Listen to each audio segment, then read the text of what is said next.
Yo, what's up? Welcome to Kinda Funny Games Daily for Wednesday, November 1st, 2023. I'm one of your hosts, Blessing. Adioa Jr. Joining me is the Nitro Rifle, Andy Cortez. Great morning, Blessing.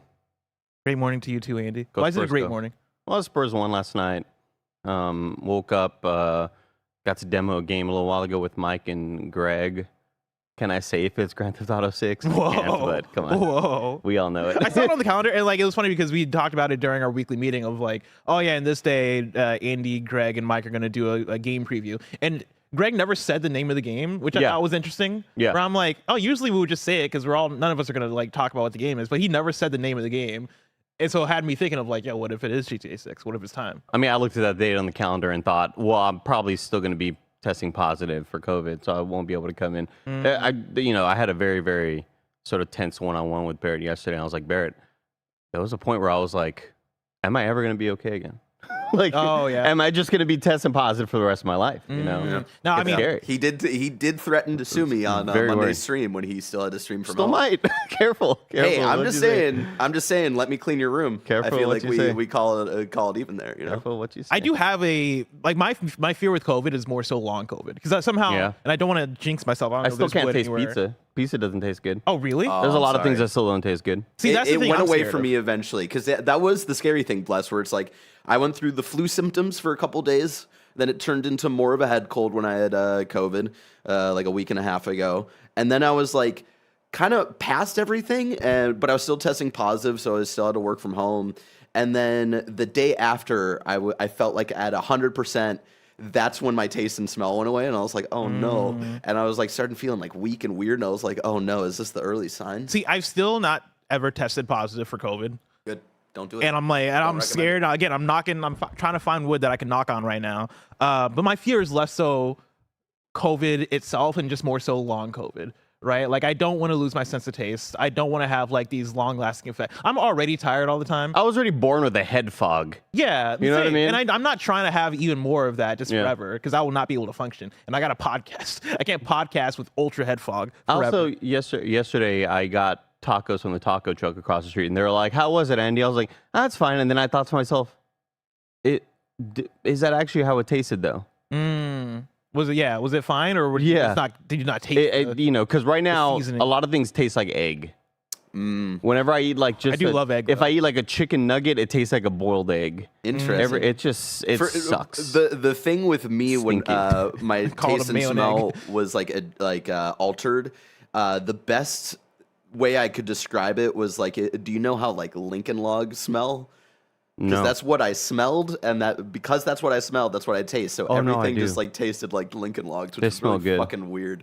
Smells like an Ace Hardware or like a Home Depot. Yeah, or something. yeah. Walking to that wood aisle, Blessing. It went away after I do like that smell though. Be here all day. Yeah. It went away by like 5 or 6 days because I remember when I was testing negative, and I went to the Halloween party here.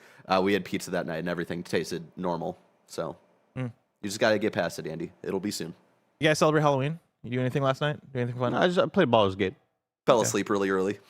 I played Alan Wake 2, and man, when I tell you that yesterday I made so much progress in Alan Wake 2, and I was ready last night to be like, you know what, fuck it, we're just gonna stay up and beat this game. And then it hit 10 p.m. hit, and I was like, you know what, maybe I'll just get horizontal real quick. And then the next day it happened. Oh, wow, that quickly. Like, I was like, let me just lay down for a second, and then I fucking woke up, and I was like, fuck, dude, I was on track to beat Alan Wake 2, because I got so far that I hit a point with one of the characters where I was like, hey, you're about to start the end of the game. And I was like, wait, really? Like, already? God damn, I did not expect to be here. And so I switched over to the other character. I was like, let me catch up to where the other character's at, and then just fell asleep. Damn. How many hours in? Maybe like 14, 15. Okay, I'm that's getting not up bad. there. Okay. Yeah. Yeah, no, I'm like maybe a 1 or 2 sessions away from beating this game. And I'm excited because I don't want to stop. Like, I've hit the great place with it where whenever I'm not playing Alan Wake 2, now I'm thinking about Alan Wake 2 and getting back to it because I just love the flow of the level design so much, especially when you're playing as Alan Wake. Because it is the thing where you go into an area, you have like the fucking like plot points that you use to change what the area looks like, and so you just have like these big environmental puzzles that you're solving, and I love that shit. There are moments though when the mission is done. All right, let's go back to the wherever and go. And it's like, I wish I could just fast travel. Yeah. Well, dude, I messed up where there is a level. Give me a skateboard. There's a level as Alan, because Alan Wake 2 or Alan Wake's side of the game, right? Like his stuff is so ethereal and weird and distorted and whatever because he's in the dark world, the dark place, where I had to make my way back to get to like the Parliament Tower. And so after trekking all the way to get to this hotel, because I had to take like all these winding paths or whatever, I take the same winding paths back. And then later on, I realized that like because of the way the dark place works, as soon as I finished the hotel, I could have just walked out the front door and it been exactly where I needed to be because of like the weird fucking like shit that's going on. They got a there. bunch of shortcuts, and stuff like that. I just too. wasn't expecting that to be a shortcut. And when I thought about it, I was like, oh, okay, I guess that makes sense, but I just never considered it. But man, it's a good game. Pretty decent game, man. Pretty good game. Y'all should check out Alan Wake 2. Y'all should also check out Star Ocean, Second Story R. Y'all should also maybe check out Warioware Movie, because of course we're going to do some review roundups on those games. We're also going to talk about God of War Ragnarok DLC reports. We're going to talk about more details on the layoffs at Bungie and more, because this is Kinda Funny Games Daily, each and every weekday at 10 a.m. live right here on youtube.com/kindafunnygames and twitch.tv/kindafunnygames. We run you through the nerdy news you need to know about. If you're watching live, you can correct us when we get stuff wrong by going to kindafunny.com/you're wrong. If you don't want to watch live, you can watch later on youtube.com/kindafunnygames, or you can listen later on podcast services around the globe by searching for Kinda Funny Games Daily. Remember, you can use our creator code Kinda Funny on all Epic Store and Epic in-game purchases like Rocket League and Fortnite to help support the channel. To be a part of the show, head to kindafunny.com/KFGD to write in with your questions, squad ups, and more. And remember, patreon.com/kindafunny will get you the show ad-free, plus a bevy of bonus content. Housekeeping for you. Even if you've already experienced the Silent Hill Ascension season premiere, you should double back to youtube.com/kindafunnygames and check out our live premiere pre-show. We interviewed the team behind the interactive streaming series and got a lot of awesome insight.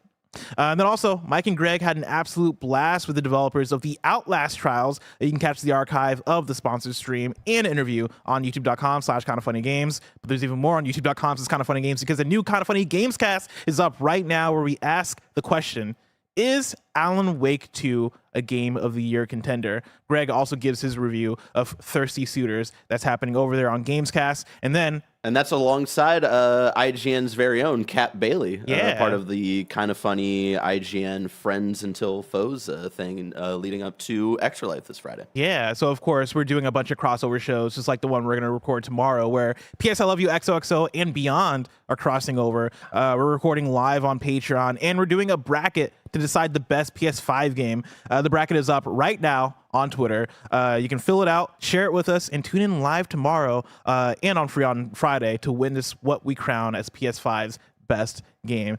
And I love doing these brackets because every time we tweet out the bracket, people get real mad. People get real mad. People are like, yo, why is Spider-Man 2 and God of War Ragnarok facing off in the first round? And you can play the randomizer. That's fate. It's fate. I mean, I use a randomizer for these things. Like, the only things that like I handcrafted were like the final list of 32 games, and then also what each side was, because I wanted to have one side be PlayStation Studios, and then the other side be third-party stuff. But aside from that, that's all the randomizer. And so blame brackets.com for that. But also, that's going to make for a very fun conversation and a very chaotic episode of PS I Love You. And so make sure to tune in. And also, if you're tuning in on Patreon Live, of course, that means that you get to have a hand in maybe doing the tiebreakers. And so come through, help decide the vote, and let's have some fun and argue and get mad at each other. Thank you to our Patreon producers, Jedi Master Deadpool and Delaney Twining. Today we're brought to you by BetterHelp, but we'll tell you about that later. For now, let's begin with what is, and forever will be, the Roper Report. It's time for some news. We have 8 stories today. A baker's dozen. And here's the thing, right? People in chat are saying, oh, you have to seed it. You have to see. Y'all would get mad at me anyway for the way I'm seeding these games. You think I'm not putting Miles Morales in number 32? 32? Yeah, you know way what I at the mean? bottom, yeah. Like, you guys would get mad at me. That's why I got to bust out the randomizer. Yeah. Because I would have my number 1 seed, Astro's Playroom, without a doubt. You don't need more reasons to be mad at us. Yeah. You don't want that responsibility on me. And you don't want it on Greg either. Because guess what? Somehow Patapon is making its way into the mix. It's not even on PS5. Some Ghostbusters game. Who knows? Yeah, Ghostbusters Spirits Unleashed seeded number 2 above Elden Ring. No, we're not doing that. We're not doing that. Story number 1. Speaking of God of War Ragnarok, God of War Ragnarok DLC is to be announced this year, a report claims. This is Tom Henderson at Insider Gaming. A new report has claimed that a God of War Ragnarok DLC will be announced later this year, possibly at the Game Awards. The news comes courtesy of Spanish outlet Area Jugones, which has previously reported on accurate leaks in the past. According to the outlet, the news comes from sources close to Sony that claim that the DLC would come as a standalone game, somewhat similar to Spider-Man Miles Morales. The report outlines that its sources are unclear on how the DLC will be announced, but theorize that all signs point to an announcement at this year's The Game Awards. The Game Awards will be broadcast on December 7th, 2023, and generally feature several major announcements and reveals from the industry. Now, take this with a grain of salt, of course. These are reports on reports, but also, Andy, is this something that would excite you? Absolutely. More surprising, I would say, just because I wasn't expecting something else to come from this franchise. I figured the next thing that Sony Santa Monica would be releasing would be some sort of, collector's package, whatever the hell, Yeah, I'm pretty surprised by this and excited by it. I'm excited to see how they would continue the story, who you'd be controlling, where the story would go from there. And I hope it's pretty meaty and hefty. Yeah. And I'm also surprised that, the rumors are pointing towards the Game Awards, because I do feel like, in the past you assume that Sony wants to keep their big heavy hitter stuff for their own conferences or for their own showcases. I think that'd be a nice little change of pace. Yeah. I mean, I think PlayStation does like Jeff Keighley is the thing. Because we talked about all the time that about a year and a half ago at Summer Game Fest last year, that's where we got the Last of Us multiplayer update with Neil Druckmann on stage. I believe that's also where we got Last of Us Part 1. And then at this last Game Awards, I know this is a little bit of a different thing, but Death Stranding 2, I believe, is being published by PlayStation Studios, and that appeared there as well.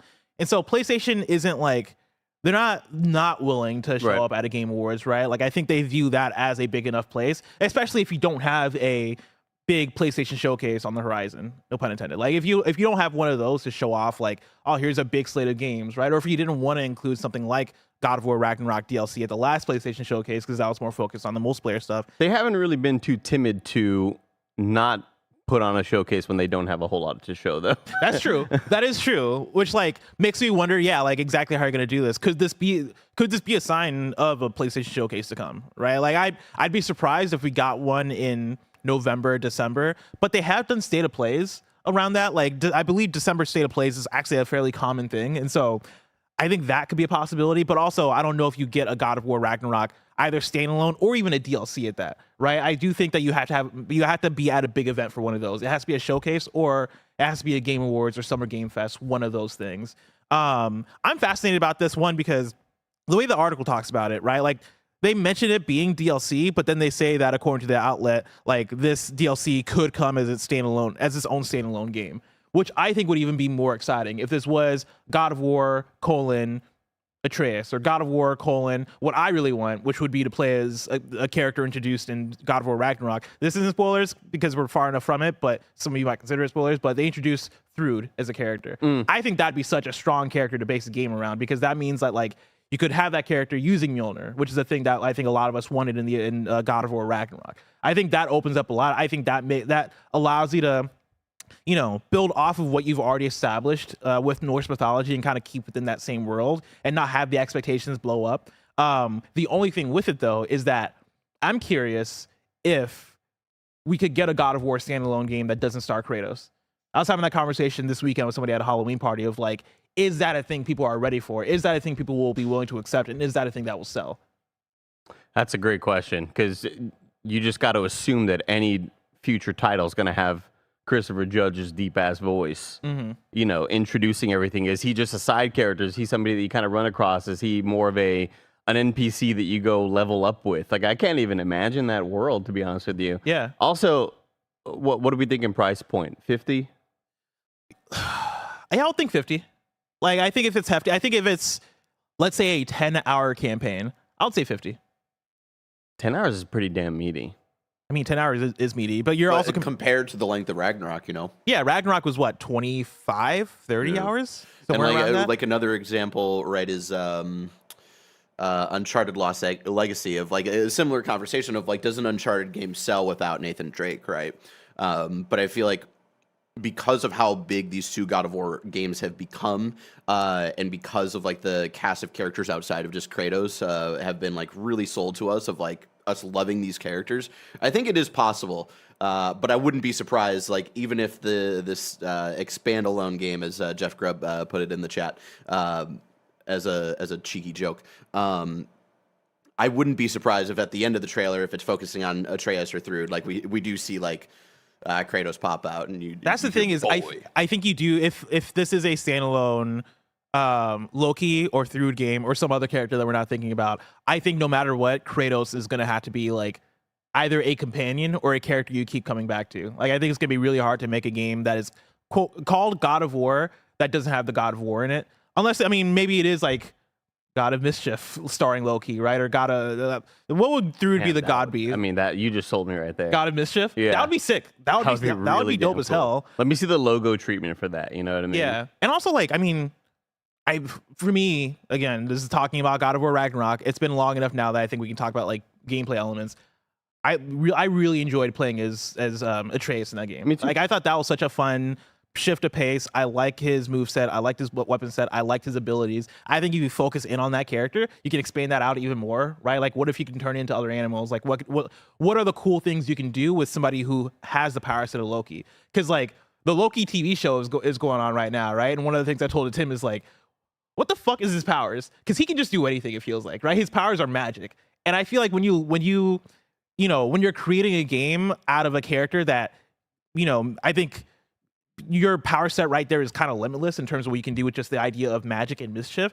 I think you can have a lot of fun with that. I think they got to go the changeling route. I think it's going to be a bunch of either like 3 animals with 3 separate skill trees for the animals, in addition to all of what the normal combat would already be. Arrows, comboing arrow and melee and things like that. Yeah. Who would your sidekick be? Ooh, as Loki? I don't think it would be Angerboda. Okay. I think that's the best case scenario. Because you're not just going to have that dude. I guess, is he with Mimir the whole time? Or as I call him, Dimitri? See, if you're doing Loki, I would think it would be Angerboda. If it's Thrud, I could see it being it's Thrud, and then for a percentage of the game, let's say like 60% of the game, your companion is Kratos, and it is about reconciliation, right? Like somehow they end up in this scenario where they have to work together, and Thrud the whole time is like, fuck you, like, like for... Again, I'm not gonna spoil things, but like, just fuck you, Kratos. I don't like you, right? Kind of thing. Just say it, dude. Just say it. Don't say it. Why am I blanking on his name? Brock's brother, Sindri. I don't know if like a companion, but I don't want to get into specifics, but I think where the relationship with Sindri is left off at the end of Ragnarok, like I was kind of personally like bummed by, and I wanted to see more of that. Like I think that would be a very interesting kind of path of maybe just for a little bit having Sindri as a companion character. I think there's so many things you can do with this. Either way, I hope it's a quote unquote expand alone and not just DLC. Because I think at this point we're a year out from God of War Ragnarok. I think now you're getting a little bit far out, unless like the DLC is coming out. Unless it's like a out right now or out in February kind of thing. I think we're getting a bit further out from God of War Ragnarok to put out a DLC. Because what Horizon Burning Shores, that was a year and like a month, or a year and like a few months out from what that original release was. I think after a while it's like, just sell it as its own thing, especially if this is going to be a 8 to 10 hour thing, right? If it's 4 hours, 5 hours, if it's like a quick hit, then like sell it for $20 to $30 and then put it out. But if this is, I want this to be a bigger expand alone type thing if this is happening. Yeah, because Miles Morales was it one of those $40 on old gen, $50 on new gen titles? Oh, maybe, yeah. That sounds about right. Yeah, because I know at a certain amount, I know the larger DLCs were always $40, and then once the $10 price increase came by, 40 went to 50 or whatever. So I'd expect around there, if it's going to be like 15 hours total of side stuff in addition to the main story. You know what I mean? Yeah. Let me create my own god. Oh, you know what I mean? God of question mark. God of mystery. God of you? God of me. Oh my God. Moving on to story number 2. Bungie CEO claims layoffs are due to Destiny 2 underperformance. This is Rebecca Valentine at IGN. In an internal town hall meeting addressing a Monday round of layoffs that impacted multiple departments, Bungie CEO Pete Parsons allegedly told remaining employees that the company had kept, quote, the right people to continue work on Destiny 2. Speaking of multiple current and recently laid off employees, IGN has confirmed reports that Bungie took responsibility for the layoffs rather than laying them at the feet of parent company Sony. Parsons told employees that the layoffs were largely due to underperformance of Destiny 2 over the last year, as well as lower than expected pre-orders for upcoming expansion, The Final Shape. Employees were also told that Destiny 2 player sentiment was at an all-time low. Sources tell IGN that this issue had been flagged to leadership repeatedly for months prior to the layoffs, with employees begging for necessary changes to win players back. The exact number of those impacted is still nebulous, though some sources we spoke to suggested roughly around 100 employees, a number also reported by Bloomberg earlier today. Multiple employees claimed that internally, Bungie leadership has tried to obfuscate the numbers and departments of those impacted while discouraging employees from asking questions on these topics in company chats. IGN has now heard of layoffs impacting the community team, art, engineering, recruiting, legal, audio, QA, creative studios, and IT, with impacts across both the Destiny 2 and Marathon teams, and including multiple members of the company's diversity committee and accessibility club. Those impacted are receiving a minimum of 3 months of severance and Cobra Health benefits, though other company benefits terminated immediately. That's the end of that article, but some tidbits from Schreier. Then this is via Paul Tassi in a tweet. Around 100 people were laid off. That is around 8% of the staff. Missing revenue targets by 45%. He had weak player retention after Lightfall. Final Shape getting good, not great feedback. It was delayed for improvement. And then some cut roles are getting outsourced. Well, thank God all the people not right for the future of Destiny 2 got fired. Yeah. Only the right people. 8% of your employee base was not right for the job, apparently. And this is the studio, correct me if I'm wrong, that Sony's looking for multiplayer help for all of their other multiplayer suite games. Like this is the Bungie's the studio that Sony's like, hey, we're putting all our eggs in your basket. You tell us what works for all these other multiplayer games that are surely going to last forever. Yeah. And never have, not be shut down in 3 months of development or whatever. Yeah. Like, holy shit, this is so problematic, man. Like, this is you keep telling people that Bungie is a reason why you have so much faith in what your plans are for all of these other studios that you're working on, that are working on all of their different multiplayer games. I do not understand. And I wonder what were the last moves that Jim Ryan was a part of? Mm-hmm. Because immediately I think of the Final Shape, not doing well and people not happy with those playtests. And I think of Lightfall. I mean, holy shit, 45%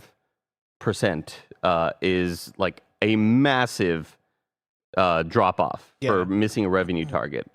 Not only is 2023 a crowded year, but when you're putting all of your eggs in a basket that is a games as a service type video game where you need players to be buying shit from the store. You need players to be buying whatever, pretty suits for your Guardian or whatever.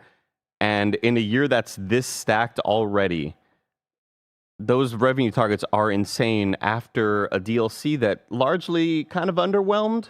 Mm-hmm. I had a good time with it because I hadn't played Destiny in forever, but the hardcore Destiny fans, the ones that are going to be there really, really opening up their wallets, were largely underwhelmed. It's just kind of nuts that, like, Bungie is the studio that largely the reason why a lot of people have faith in Sony's sort of multiplayer plan. Yeah. And for that to be the failure. Leaders, right? Yeah. Like, they're supposed to be the ones that are, hey, this is PlayStation's big future. We talked about it earlier in the year where they put out the slides that were, hey, we're going to put in 60% of our budget now. Like, we're shifting up from 20%. 60% now is going into live service, games as a service type games, right? And, like, Bungie is supposed to be the ones that are leading the charge. Bungie was hired, for Destiny and for, their skill is Bungie, but they were hired. A big reason for that being, hey, we know that you have expertise. Like, we want you to set the standard for us and help us with our other studios that are dealing with this because we need that expertise. Was right? Bungie not asked about, what was the other larger title they have that's under development? One of the multiplayer games. No. Bungie was hired to kind of Oh, Last of Us Factions. Hey, come check this out. Yeah, Last of Us Factions. There it is. And that was the thing is like, that was the report about Last of Us Factions is that Bungie came in, they did their assessment, and the assessment wasn't looking good for Last of Us multiplayer. And they were like, all right, cool. Let's figure this thing out. Let's shorten up this team. Let's, start this from the ground up and figure. And hey, like from the outside looking in, we'll see if that game comes out, right? Like I want it to come out, but like as Greg talks about, hey, like we will see. Like I think at this point it's 50-50 on if we'll ever see Last of Us multiplayer. There was a tweet and I can't find it from Matt Piscatella where he talked about how Destiny 2 is in like one of the top 20 played games of I forget if it was of the year or just of currently or what it is, but Destiny 2 is a very popular game. When you talk about Lightfall was one that as we were approaching it felt like the entire studio was paying attention. And for a studio that mostly doesn't really care about Destiny, right? We're talking about Greg Miller, we're talking about you, we're talking about me, we're talking about Mike. Everybody was kind of like, oh, what's up with this Lightfall business, right? And a few of us stuck with it. I know you talked about enjoying it and you played quite a bit of Lightfall. That's a game that I don't understand how we get to the place where we're missing revenue targets by 45%. What were those targets? Those targets must have been insane to miss by that much for a game that is as popular as Destiny. And this is my thing when it comes to Destiny, when it comes to live service is, I don't think PlayStation is wrong to look at Destiny 2 and Bungie and go, okay, you guys are doing it right. Let's make you the standard and let's make you guys be like the central focus. Let's make y'all the focal point of what we want our live service strategy to be. But I think the fact that Destiny 2, maybe the targets are crazy, or maybe it is just the landscape that we're in with live service. The fact that Destiny 2 isn't killing it should tell you everything you need to know about live service in general right now, right? Like it is not a great place to be. I think as we've gotten a little bit deeper into this generation, right, but also as we've gotten through the pandemic and we saw numbers spike and maybe come down and even out a little bit, I think as we've seen more and more studios try this live service thing, right, and kind of crowd up the space, I think now we're in a place where, fuck, Destiny 2 can't make it. If Destiny 2 can't do it, who can? Right. I don't look at Marathon and Last of Us and Concord and Fair Games and even Get Out from Sony, right? Like, I don't look at anybody right now, Hyenas or Finals or like all these games that are coming through trying to make it happen. I can't look at any of y'all and go, oh, this is going to be a breakout hit. Because the only thing I look at right now that feels unabashedly, oh man, this is making money is Fortnite. And even Epic Games had huge layoffs like in the last month. It's insane right now. There is a write-in that we have from Oliver that I think gives an interesting perspective to all this, just based on what this year has been. Oliver writes in to kindafunny.com/KFGD and says, hi all. After KFGD yesterday, more info came out from Jason and Paul about the scope and some reasons for these layoffs, that it was a directive for PlayStation, and that Destiny revenue was 45% down. I've seen a lot of talk online from Destiny players about how, quote, we finally voted with our wallets, or some variation of this is what happens when you make bad content. What did they think was going to happen after Lightfall, etc.? Personally, I don't think that this is actually the reason for the revenue decrease that was quoted in the articles from yesterday.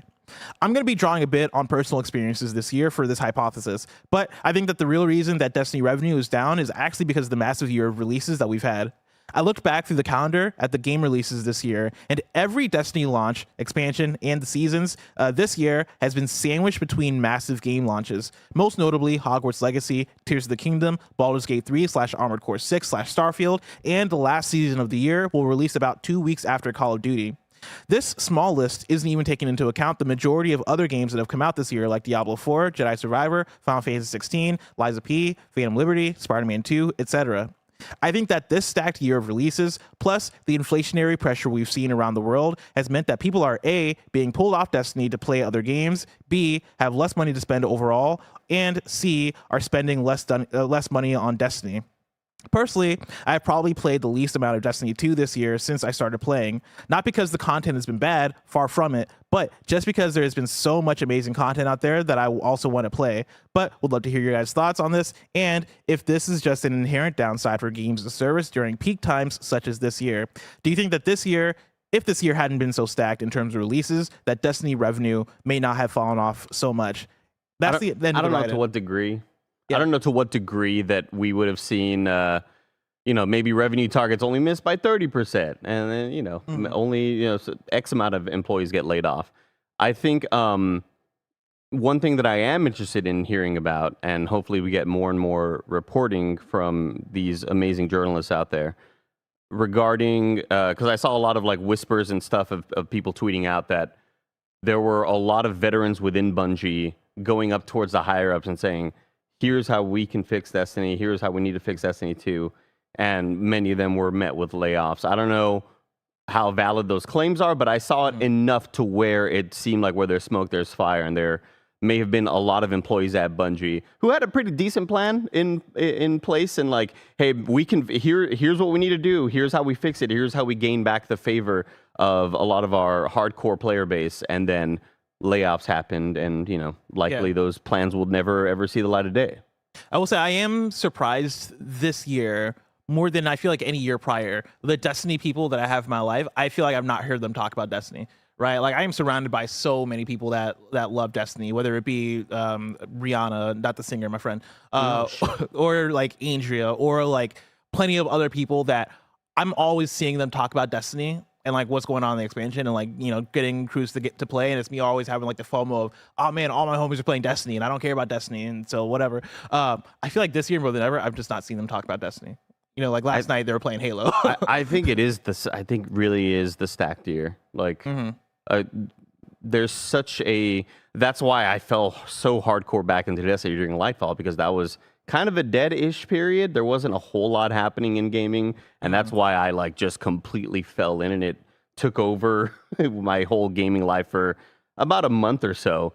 And I think even the hardcore Destiny players are maybe just more interested in the larger single-player games out there that have just been kind of dropping month after month. Yeah. We'll keep an eye on this. Like as we go on in the year, we get more and more stories about layoffs, and we're going to report on it all and talk about it all. But yeah, like if you're out there, you've been laid off from Bungie, or you're trying to figure things out, our hearts go out to you. And also, like if you're listening and you're somebody who has the power to hire, has the power to like give people connections and all that stuff, like keep an eye on people on Twitter or other platforms or LinkedIn who are looking for jobs, right? And like try to help people out, because this is rough out here. Yeah. Next news story. Story number 3. Liza P. director confirms sequel plans and offers first look at upcoming DLC. This is Tom Ivan at VGC. Liza P. is getting a sequel, the game's director, Ji-Wan Choi, has confirmed. He mentioned a sequel to the Souls-like game, which was inspired by the story of Pinocchio, in a video update. Quote, "Our highest priority is developing the DLC and working on our sequel," he said. "The dev team is putting in significant effort, brainstorming, and exploring different aspects of the projects," end quote. Choi teased the upcoming DLC with the 2 pieces of artwork, which include an image of a shipwreck. Quote, "A lot awaits to unfold in the DLC," he said. "Let your imagination go wild and anticipate what's to come," end quote. He also said a patch scheduled to arrive this month will bring significant changes to weapon and character balance, as well as quality of life updates to reduce the difficulty in the early stages of the game. Andy, this is what I have to propose to you. Raj McCorney, while we're playing and reviewing Liza P., he asked me the question, is there a point in which you get swallowed by a whale? And I told him no. And he was very disappointed, because it's Pinocchio. Like, what are we doing here? Like, why the fuck aren't you getting swallowed by whales? The fact that one of the images here teases a shipwreck excites me, because I think we might finally get what we all want. I think we might see the inside of that whale. Well, I mean, it's hard not to get spoilery, but there's a moment in the game with like a big boat, and I thought the boat was symbolizing the whale. Yeah. Because like the boat kind of, aesthetically, it's like this boat kind of comes out of the water, and it looks like it had an open mouth, and I was like, oh, this is their version of the whale. But then nothing happened with it, so I was like, that could not have been their version of the whale. Yeah, because give us a real whale. Let me get into that whale's mouth. Or a fucked up robot whale. whale. I was going to say, somebody says a big mechanical whale, which would fall in line with the themes of the game. Yeah. Would be really, really cool. I mean, I am so excited about this. Even more excited about sort of the little quality of life things that they are fixing. One of them is an ability that you can get early on, which is being able to dodge from off the ground. So you're not just knocked down and it takes a while for your dude to get back up. That's going to be just an immediate passive thing that you get from the beginning of the game now. Really? Yeah, so they are upgrading that. So you don't have to waste your quartz on that, This is what I want to say. All right, me I'm hear. about to make some people mad. Oh shit. Well, like, you know how people out there be like, oh man, the fucking video game journalists suck at video games. Oh, the reviewers are bad at video games. Yeah. I had to beat Lies of P the way it was before a fucking 1.0 patch or whatever. Yeah. I had to play the most raw version of Lies of P. So raw. Without fucking guides, without having a community out there already having this shit figured out, without having these abilities that I had to unlock being turned into passives that I get from the beginning of the game. Y'all motherfuckers don't know how hard it is out here. I fucking suffered to review and finish Lies of P. And y'all are out here just getting these fucking abilities for free. Grow up.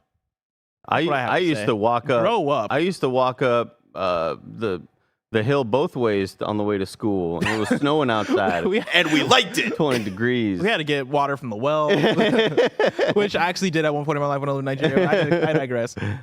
I'm just saying. I was able to beat the game. I think when a patch was put through to make one of the bosses a bit easier near the end of the game. So I'm one of the people that you're mad at, Blessing. So I'm sorry. I'd like to apologize. Yeah, good. You know, because they can't have it both ways. Oh, you guys are so bad at video games. Oh man, this patch is coming out that's gonna help make this fucking game easier. Meanwhile, I beat the game with no guides on the hardest fucking version of it. Yeah. You're going to make a lot of people really angry and very happy as well.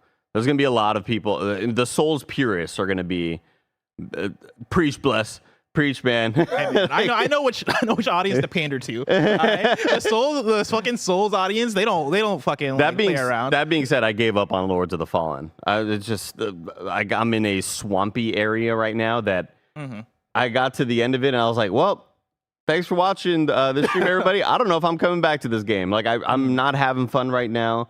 Really?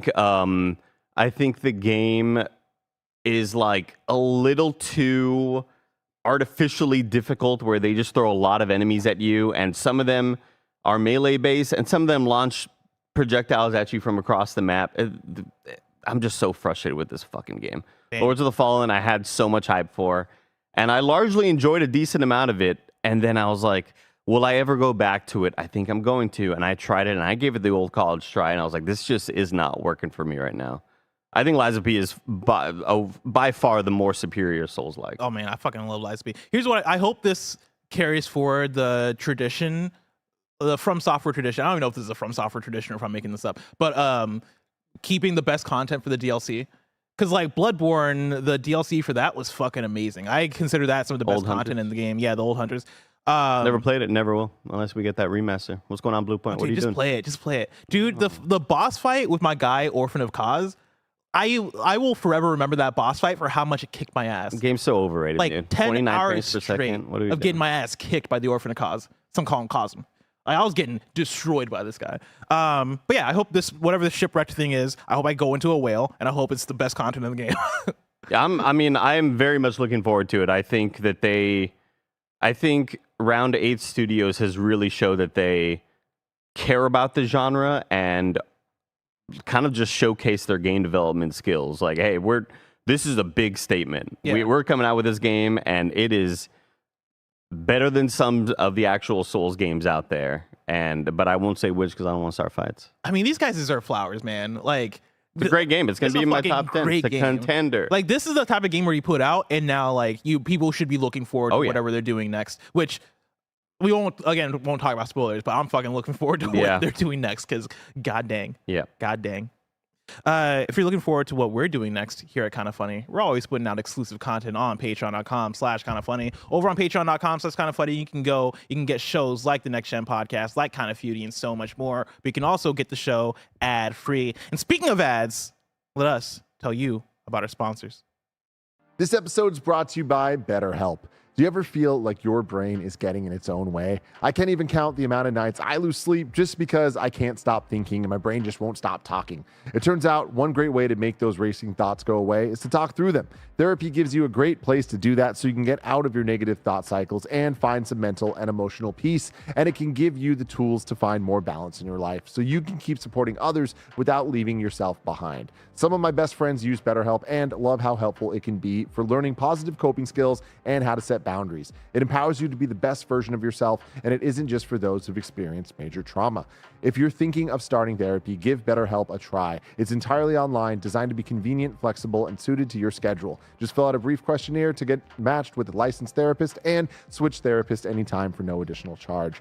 You can make your brain your friend with BetterHelp. Visit betterhelp.com/kindafunny today to get 10% off your first month. That's BetterHelp, HELP.com/kindafunny. BetterHelp.com/kindafunny.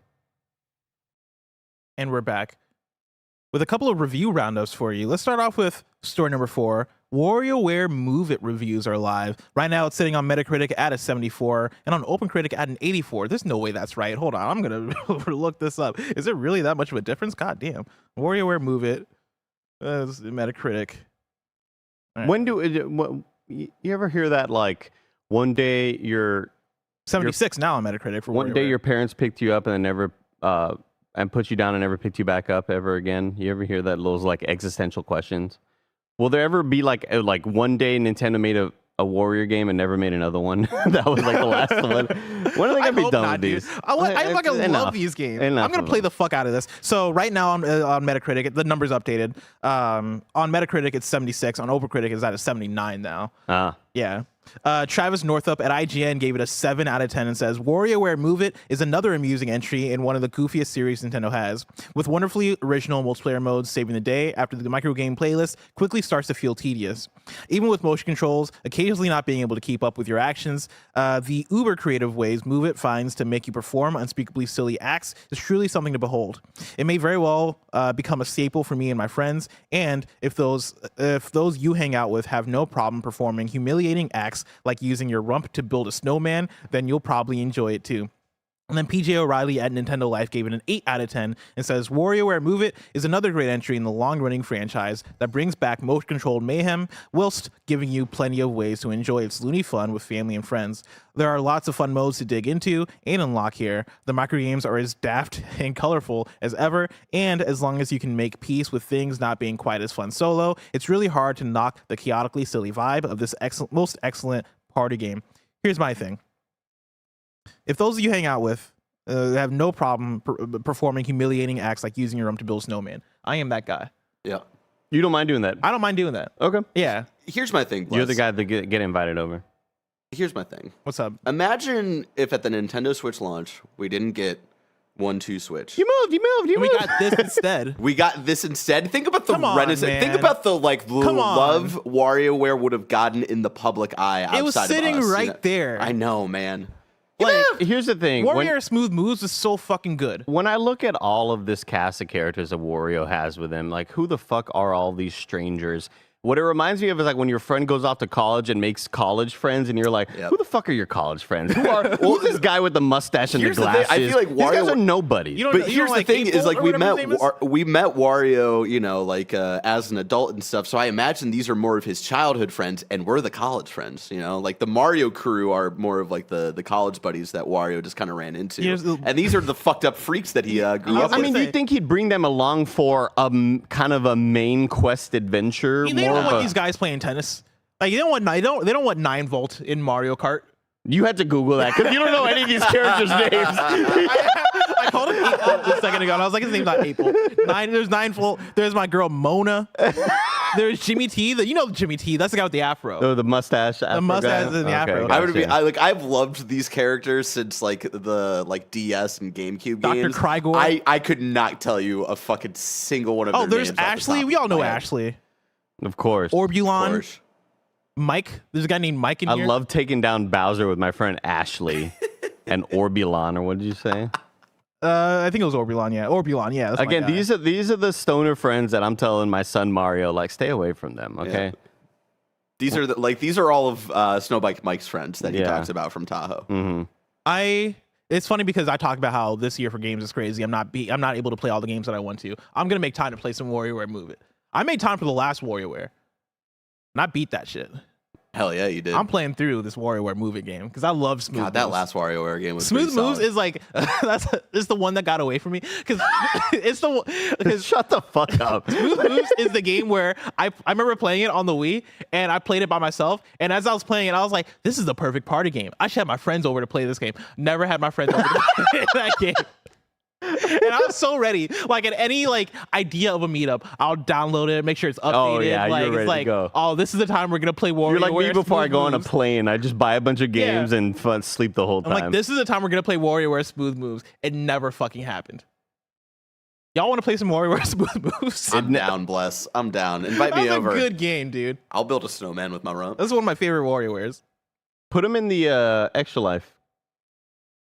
Oh yeah. Well, I'm not gonna be here on Friday. Oh fuck. Damn. It's messed up.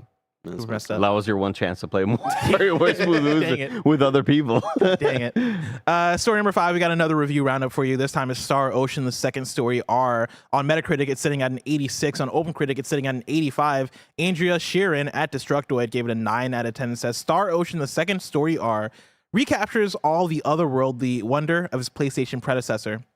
The rough edges of the original are now smooth to the touch, and the enhanced visuals amplify the classic pixel art aesthetic in a way that few remakes pull off. It's a thoughtful snapshot encapsulating RPGs of the era, retaining all the passion and whimsy I remember so fondly. I loved this look back at Star Ocean's past, and I hope this marks a new beginning for the series' future.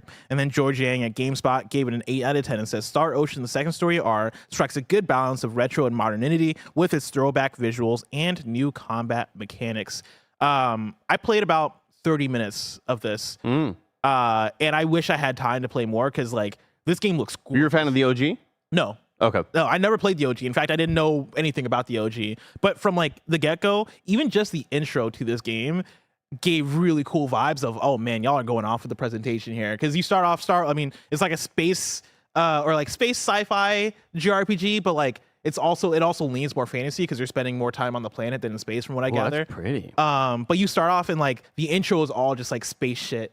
And it's setting up like, oh man, this is giving the coolest sci-fi vibes ever. And then you start off in this town that you see in this scene right here, with the character that I picked, and it's so pretty. I got RoboCop. The 2D HD stuff that Square's been doing, it feels like they keep building on top of it. And this is the one so far where I'm like, wow, I think this is the prettiest one you've done. Like it feels like you're really pushing forward this art style, and I can't wait to see what they do with it. The quality of the key art looks fantastic. Yeah. The characters on the side talking, just having their mouths moved. It looks great. Really, really good art style. All of it looks fantastic, and so As a kid, I remember walking by the just the game section at the local freeze frame video, where upstairs they had the porn section, but like you would have to go up the stairs for that, and you have to be very, very careful. Like I was just kind of look around, like, is anybody looking at me? Because they had really, really scary movies up there, but also I guess we had kind of created this canon that it was haunted up there. Anyway, the porn section's upstairs, but downstairs we would see Star Ocean, and I'd be like, I don't know what the hell this game is. yeah.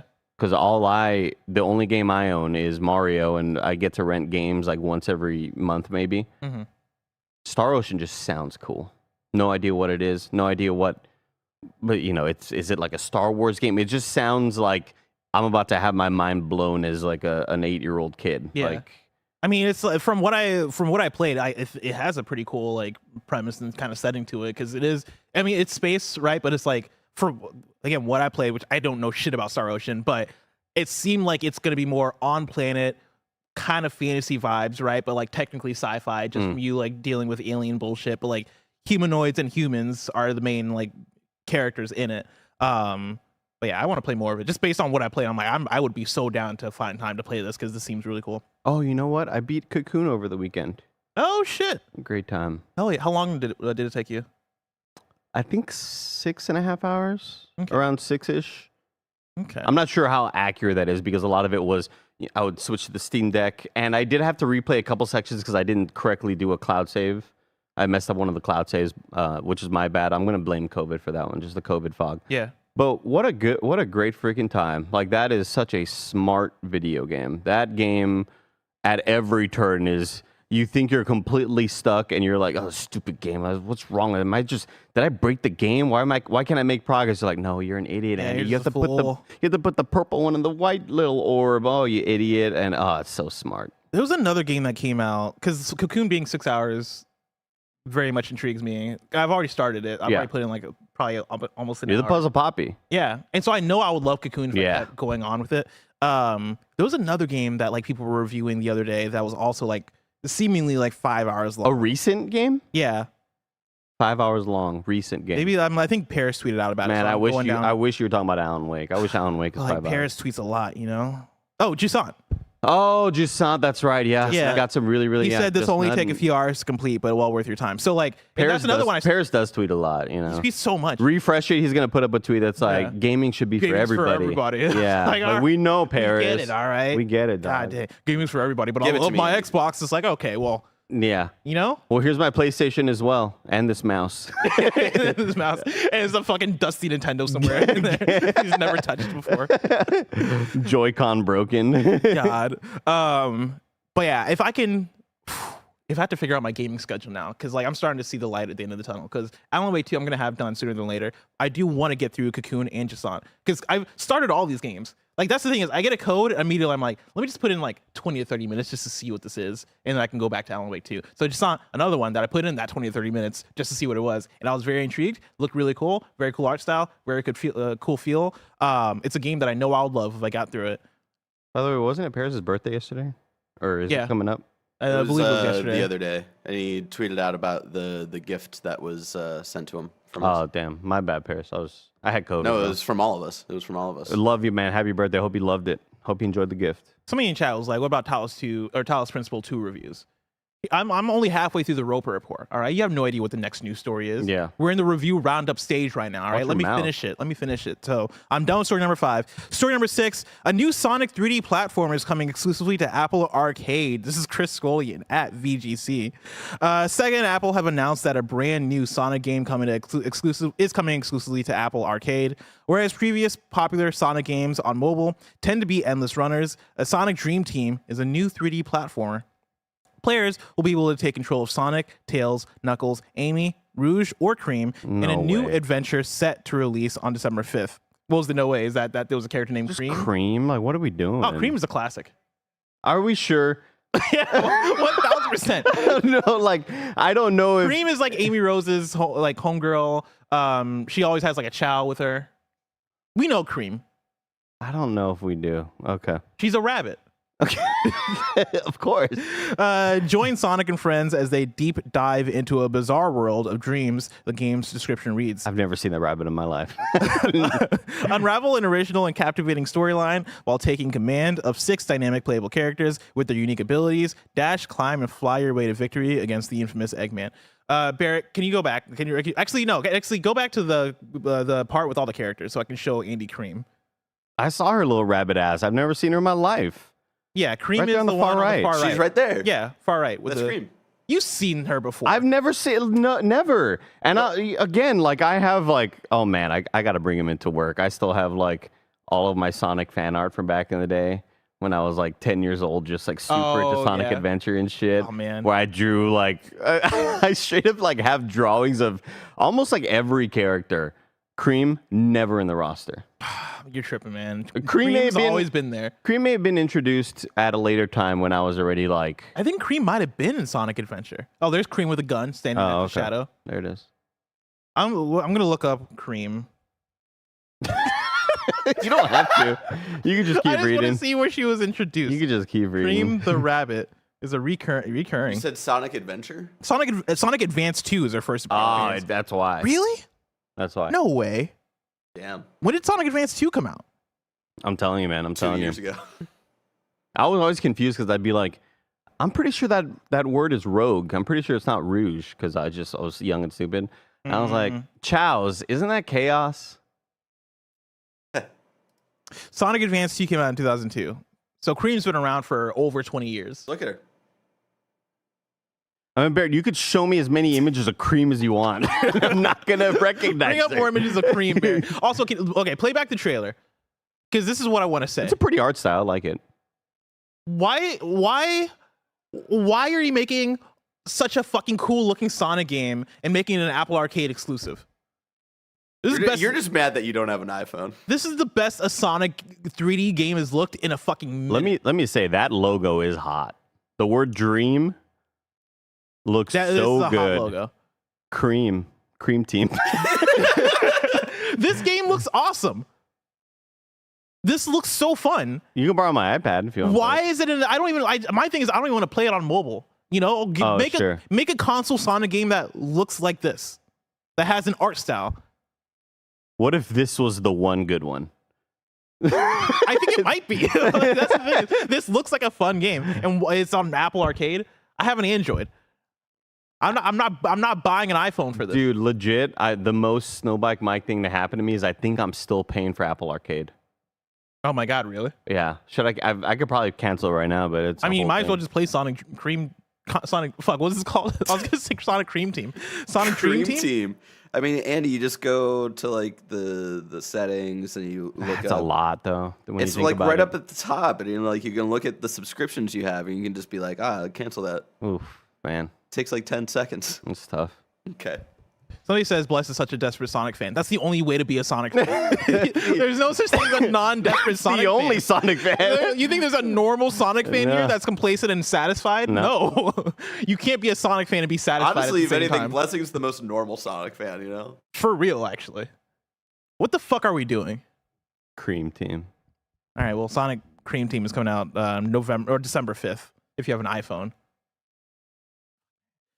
Story number 7, the final wave of Mario Kart 8 Deluxe Booster Course tracks has been revealed. This is Chris Scullion at Video Games Chronicle.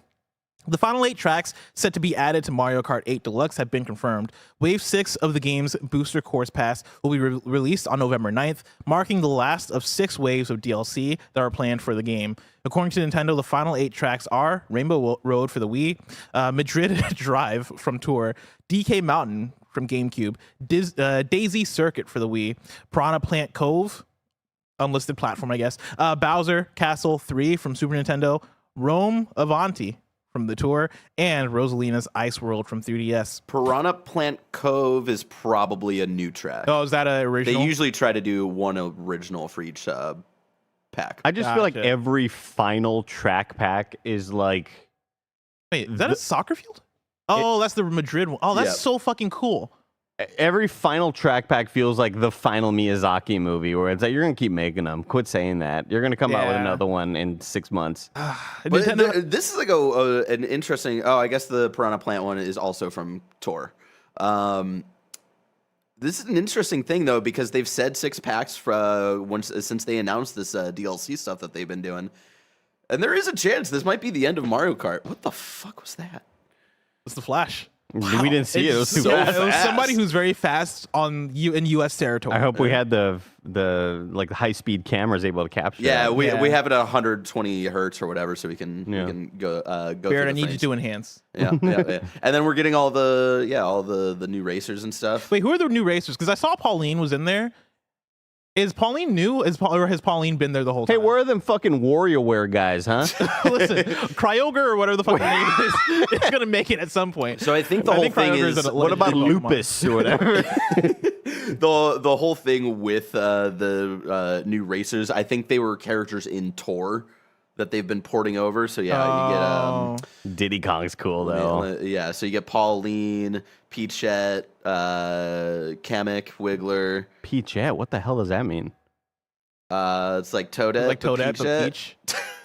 Funky Kong is fucking awesome. Diddy Kong. Yeah, it's Funky wild Kong's that Diddy very cool. Kong hasn't been in this yet. Yeah, it's kind of fucked up. It was a contract holdout. Yeah. Yeah, you think fucking like Ashley is gonna make it in when Diddy Kong's only just making it into this game? Yeah, I like a lot of like Insane. press were walking up to Diddy Kong. He was like, "Hey, when the number's right, I'll be there." And here's my thing with Sonic. All right, like we just got a story that's the final wave 6 of Mario Kart 8 Deluxe is coming out, and it's a new story. Meanwhile, like Sonic, what are you doing? Where's the Sonic racing game that is having like the fucking waves of DLC that we're getting excited about? You know, We did a party mode of it like 5 years ago. Yeah. we're just Nothing else over happened here then. just taking scraps, eating scraps, like just not step it up. When are they gonna remake Diddy Kong Racing? God, I love that so much. Diddy Kong Racing was so fucking good. Good. Really quick, Bless. Do you think this is the last of Mario Kart 8? Do you think this is the last we get of anything Yes. Mario Kart until 9? Yes, I think Mario Kart 9 will be on the Switch too. Obviously, You don't think that they're going to announce Mario Kart Wave 8 7? Ultra Deluxe for the Switch 2? No. We had the reports that they're working on something weird and experimental. One thing is like they better let Mike just buy everything at the get-go, because Mike was about to set fire. Just be like, let me buy these Smash Bros. Characters. Why do I gotta unlock them? And I get it. Let me buy them. Let me swipe the card. Last news story number 8. Dead by Daylight Cross Naughty Bear has been announced. I don't even have a news story for this one. I just have a trailer. And Barry, can you bring up the footage? The little bears in there, yeah. Hold on, give me a second. Do you remember Naughty Bear? I do. Vaguely. Naughty Bear was one that I would always see at GameStop, and I'll look at the box every single time and go, what is this? And I'd put it back because I'm not buying a game called Naughty I didn't Bear know that he I've was like never a heard Dead by Daylight vibe kind of thing. You know? I'm pretty sure the developers of Dead by Daylight are the ones that also made Naughty Bear. Oh. I think that's how he ended up here. Oh. I always pictured Naughty Bear to be very Little Nightmares vibe-esque. Like, if it would have caught at a certain moment, it would have been the Five Nights at Freddy's big movie in theaters. Yeah, I could see that. That movie's killing in the box office, by the way. I know, I saw that. Not in the what do they call it? Not the Metacritic. Rotten Tomatoes.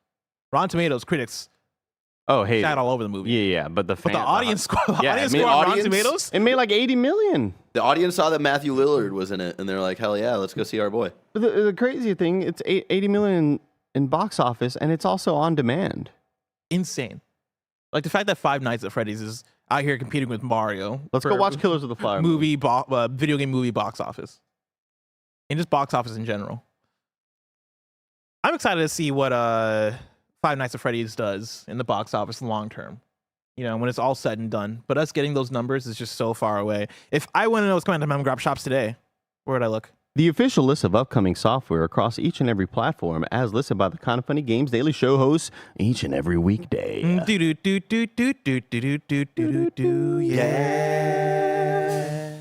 Out today, we got Alien Hominid Invasion for Xbox Series X, Xbox One, Switch, and PC. Song of Nunu, a League of Legends story for PC and Switch. This did Barry just laughing back there at the Song of Nunu? Song of Nunu. Song of Nunu. This bed we made for PC and PS5, and then Gran Turismo 7 Spec 2 1.40 update introduces new cars, track features, 4-player split screen for PS5, and more. 4-player split screen, that's huge.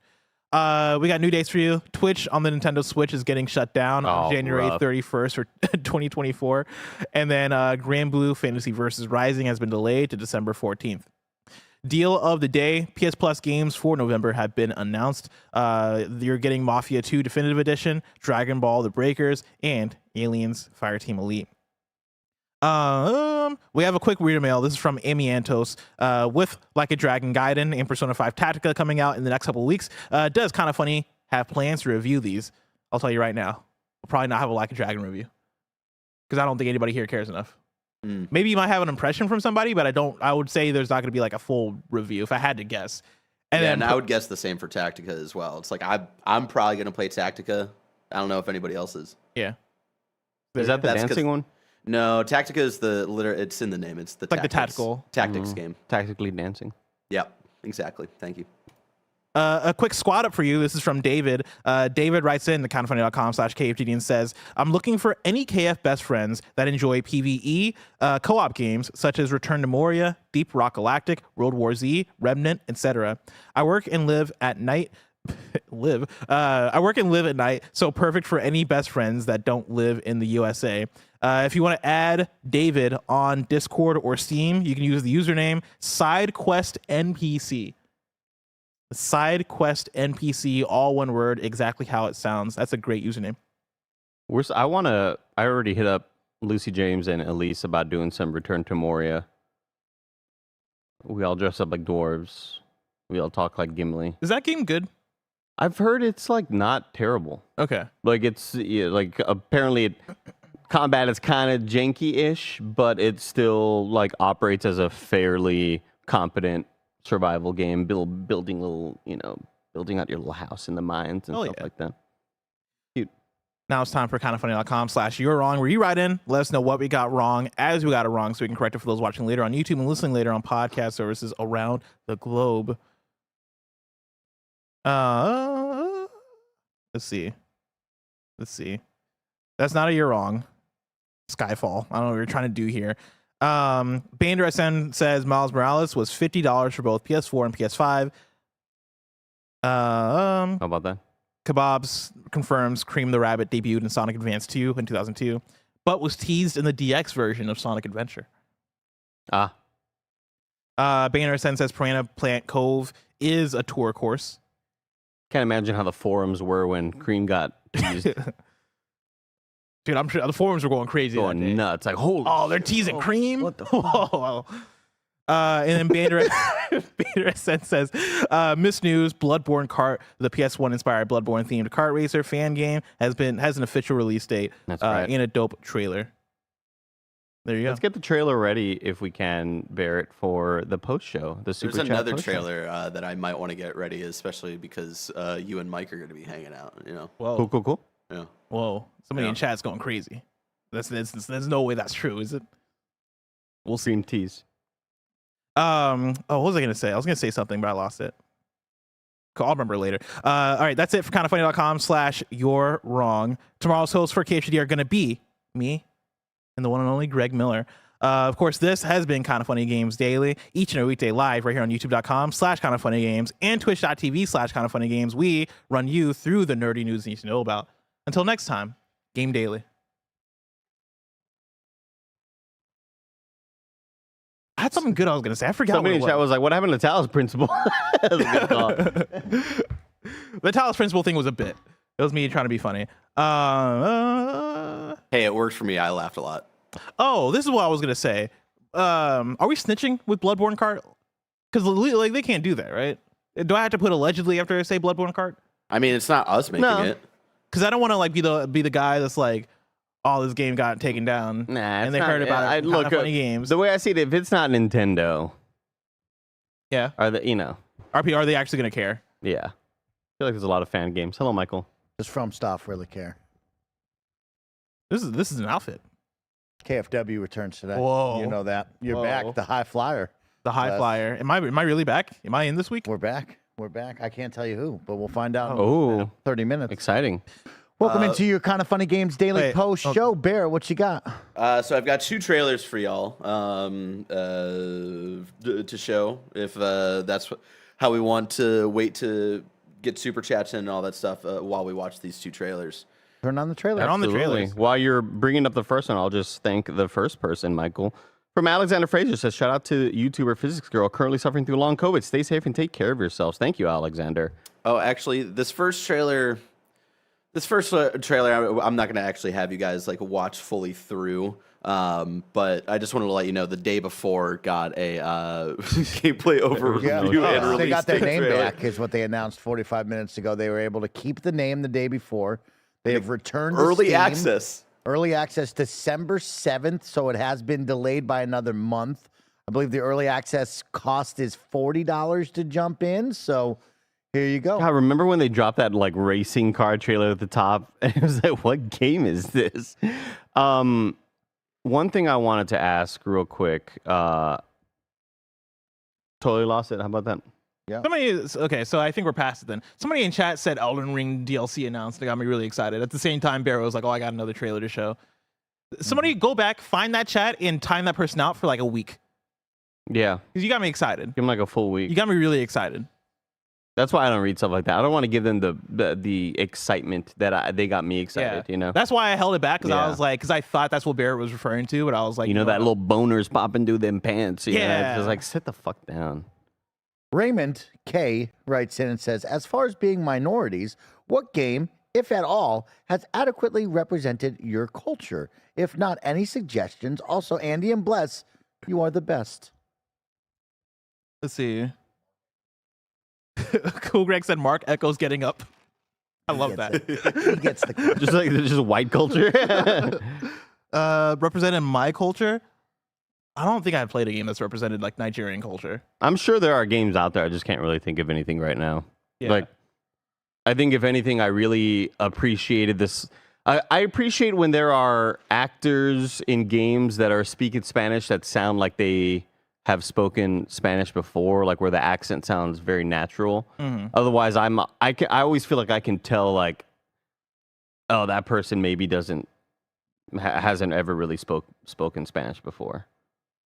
I felt that a lot with Najee Jeter and Miles. In the few times that he does speak Spanish back to his mom, it doesn't sound like someone who's lived in a household that's around Spanish all of the time. It did very much sound like just somebody trying like really hard to kind of do a Spanish accent. Yeah. Shout out to Bully for representing the suburb culture. Hell yeah. Love that for you. Yeah, I can't even think of a game that has somebody with a Nigerian accent, let alone like a game with somebody Nigerian.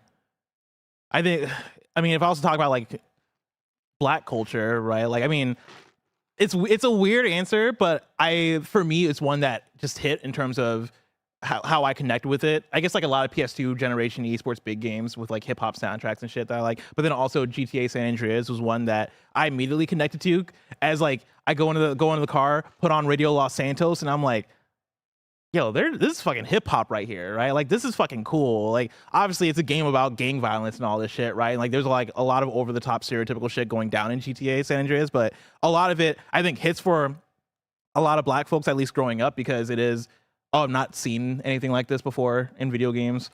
And so I guess that's my answer. You guys ready for Bloodborne Kart? That's it. Oh, Doomfist. That's a good one. Doomfist.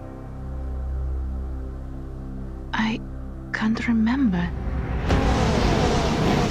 Not a thing, only I feel a yearning, something I never felt before. Tell me, Hunter, could this be joy? Bloodborne Kart. This is awesome. Look at them drifts.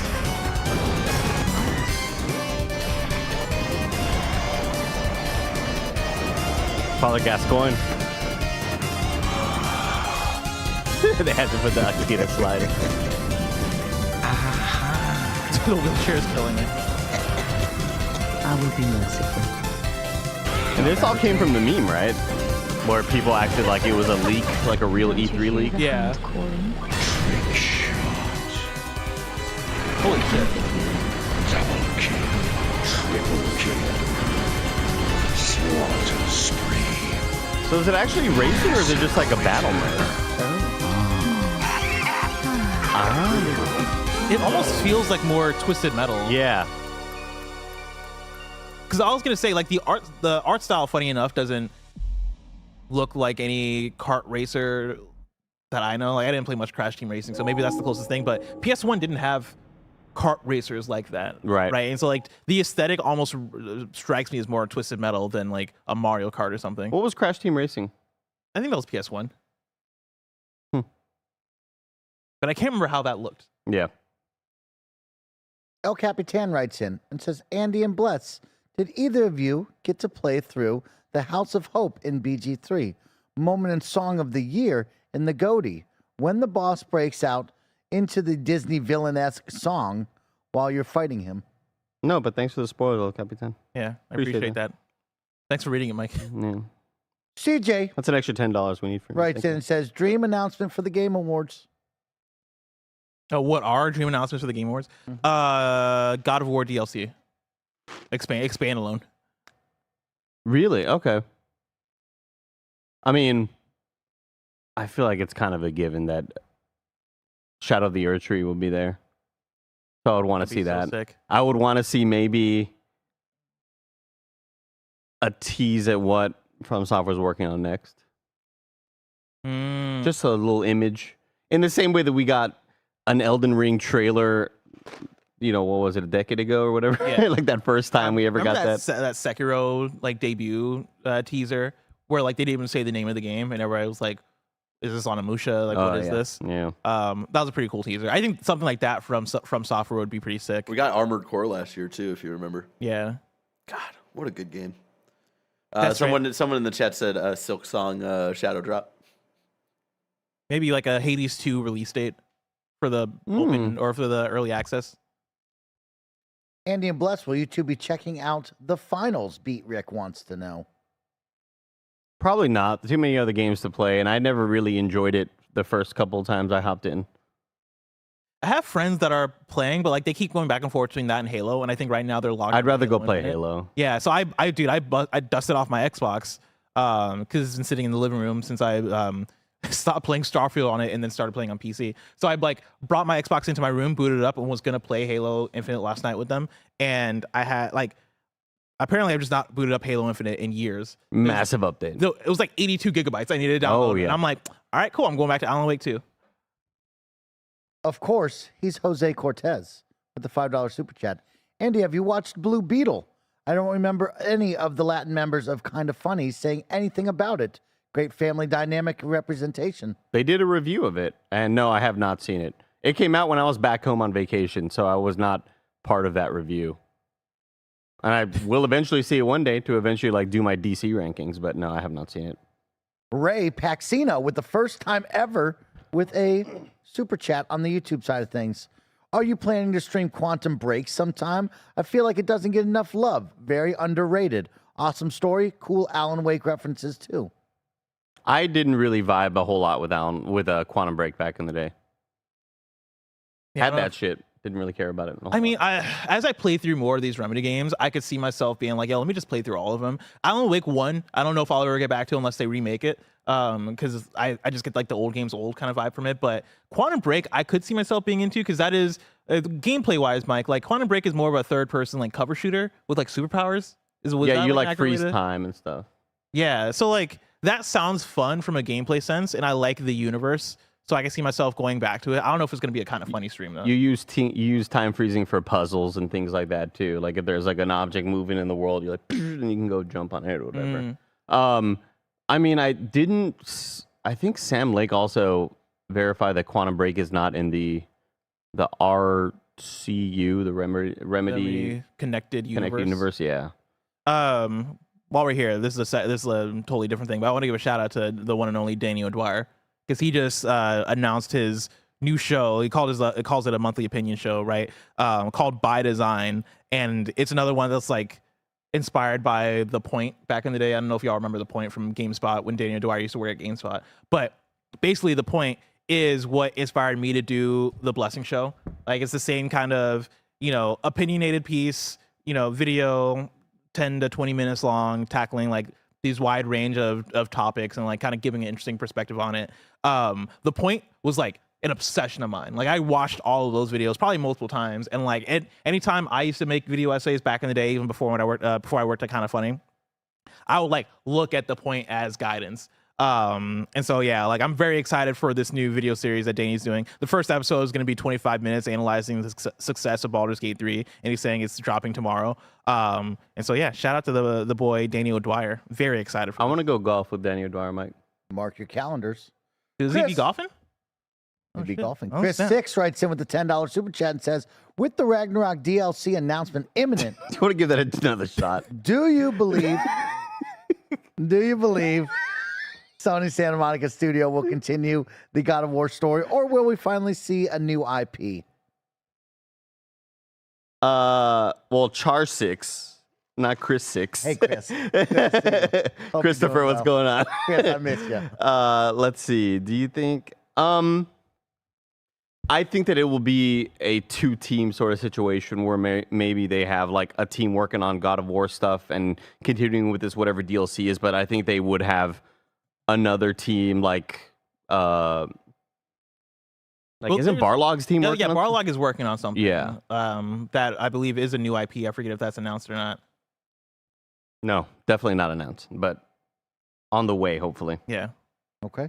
BJ Bernardo writes in with the $5 Canadian super chat and says, hey, just want to thank you guys for making this hospital stay bearable. It's a little scary, but it's nice to hear some positive voices. Dang, dude. yeah. Hope you feel better. What the heck happened? I mean, well, don't tell us if it's like real bad. Yeah. HIPAA violation. You don't want to violate any rules right Don't now. be breaking That's that. true. Don't Yeah. be breaking that.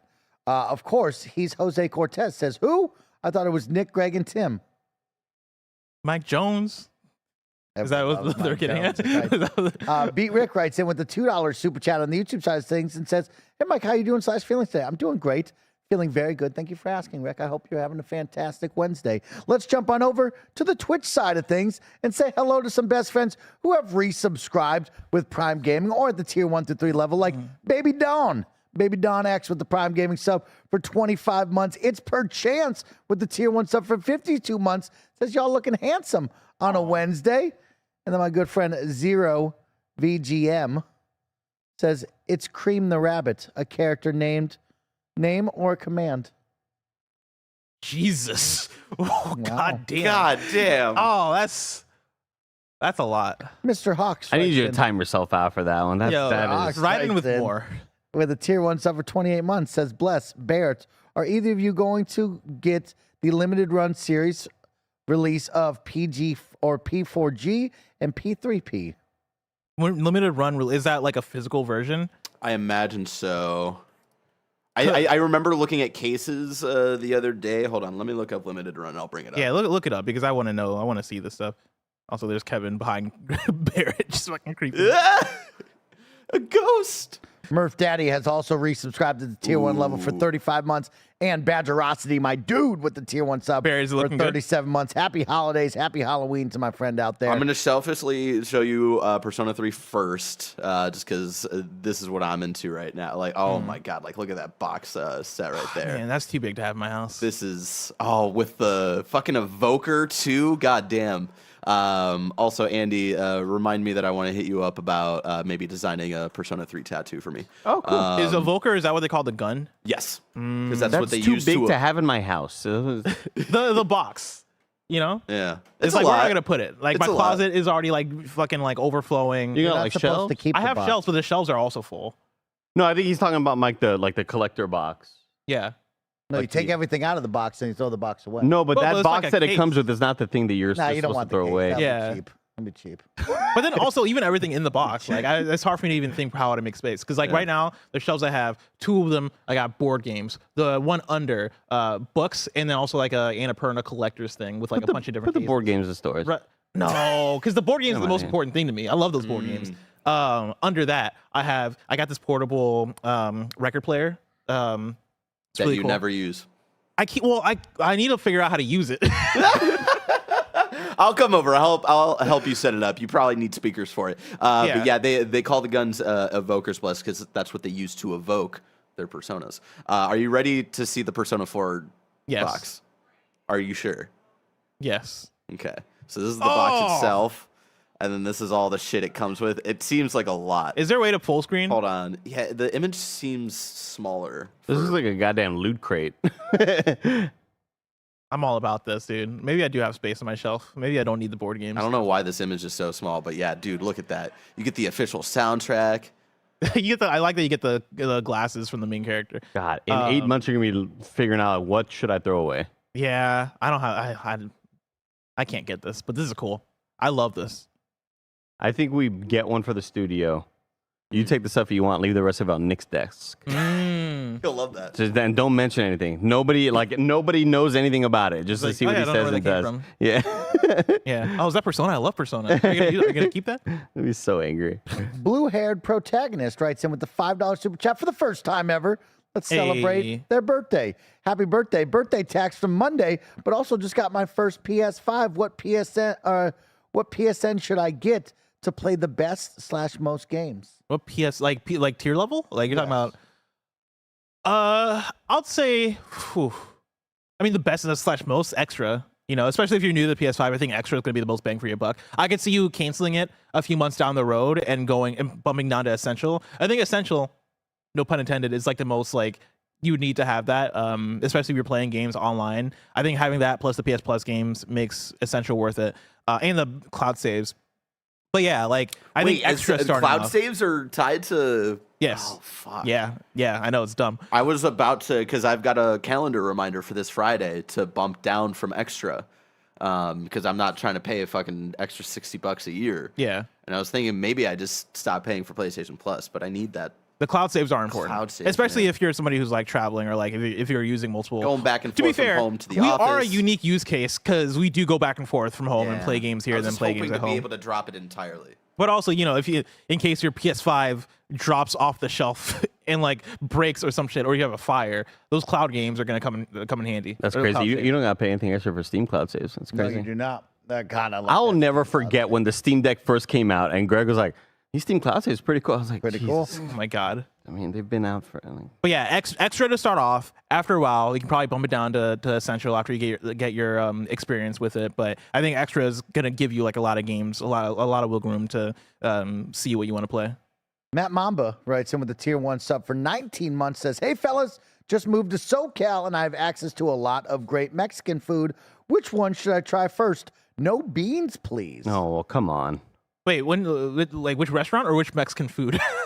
Because like I think just like let me tell maybe you about meals. If you haven't had a burrito before, let me tell you. I mean, the It'll fact change that your you said life. no beans is really limiting. There's just so many great options with beans included. Are you a bean guy, Mike? I'm willing to try beans.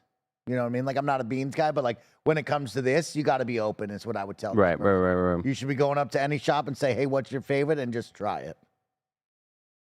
I mean, I think Bless is right on with the burrito suggestion. I would say like one thing I love are that I haven't had in a while, enchiladas, and just I've had it like in a minute. just fucking getting in there. Like, oh, the Isn't that like a rice. lot of beans though? No, because you can get enchiladas with just like the sort of red ground meat and some cheese and stuff like that. Okay. Yeah.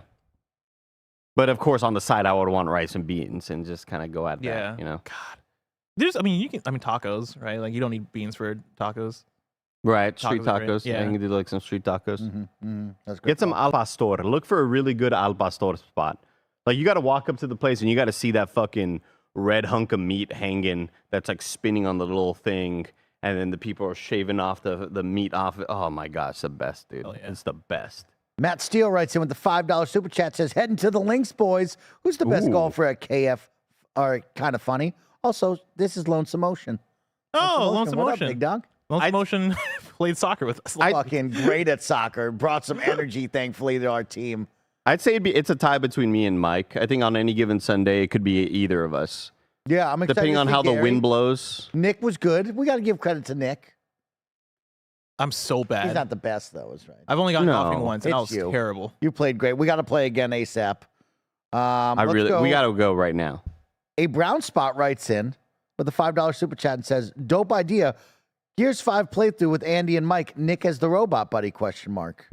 Who's the robot buddy? What does that mean? The robot buddy is the third person in this 2-player game that is allowed to walk around and kind of just do absolutely nothing. I wouldn't wish the playthrough of the robot buddy on my worst enemy. That's how unbearable. Oh, okay. I did that for Tagato and Kevin A. and I cried at night when Wow. I went home. But that's also like just kind of having Nick in the room with us. Yeah, like, yeah. That is. Then I he wouldn't could- wish he that could on be- anybody either. Yeah, true.